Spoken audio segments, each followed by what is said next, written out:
So, in the last episode, I talked about presenting your UX vision to stakeholders and leadership. We looked at how to focus on the value you offer and how to tailor that message to your audience specific need. But successfully driving through your strategy involves more than just a well crafted presentation.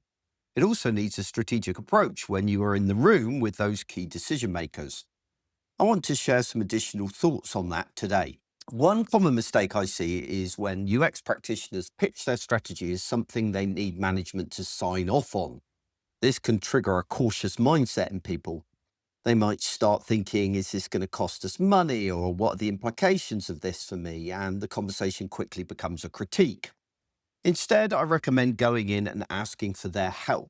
Explain your goals clearly. Tell them you're trying to improve in specific areas and deliver on the goals that they care about. Then explain that you believe your strategy is a way to achieve that. But crucially, ask for their perspective. Ask if they agree with your approach and what they think about it.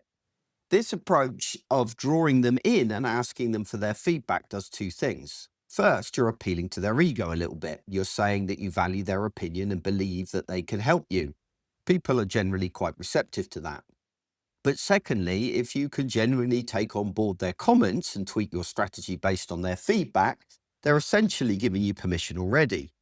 If you've incorporated their suggestions, they're more likely to be happy with it. People like to be consistent with their previous stated views, so it becomes very unlikely they'll reject it. Even if you don't apply all their recommendations, having a dialogue about it means that they feel a sense of ownership over your strategy. It also helps significantly if you do some preparation before you speak to management. Go and seek allies. These are other people who are excited by your strategy and vision and are willing to support you in your conversations with leadership. The more voices you have, the more momentum your strategy picks up, and this means management is more likely to approve it. It's really worth trying to create excitement around your strategy before you try and make it official. When looking for potential allies, start with the obvious people. These are the individuals who already value design and UX within your organization. You likely already know who they are. And even if they don't use the specific term user experience, they're certainly affected by the negative consequences of a poor experience. Typically, these will be people in marketing or customer service.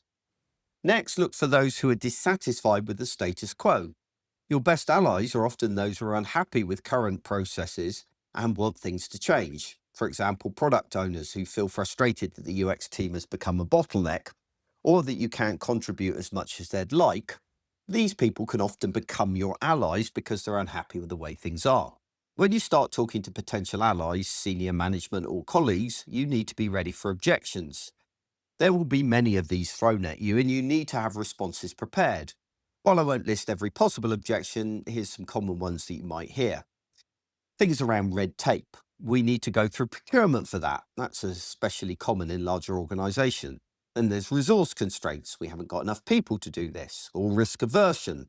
People don't like to do anything different because it might be dangerous. You might have people complain about a lack of evidence to support your proposed approach or a lack of return on investment. Then you'll get objections on behalf of other people. That's a great idea, but you'll never get it past so and so. And then, of course, there's change fatigue. People are tired of changing their behavior. There's a whole breadth of things that people might throw up as objections. Broadly speaking, I have three different tactics in these situations. First of all, I minimize the impact.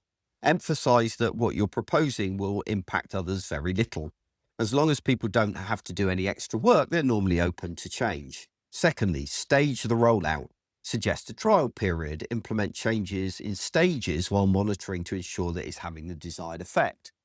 And finally, don't ask for anything extra. No extra money, people, or time. This gives people very little room to object since you're not asking anything of them.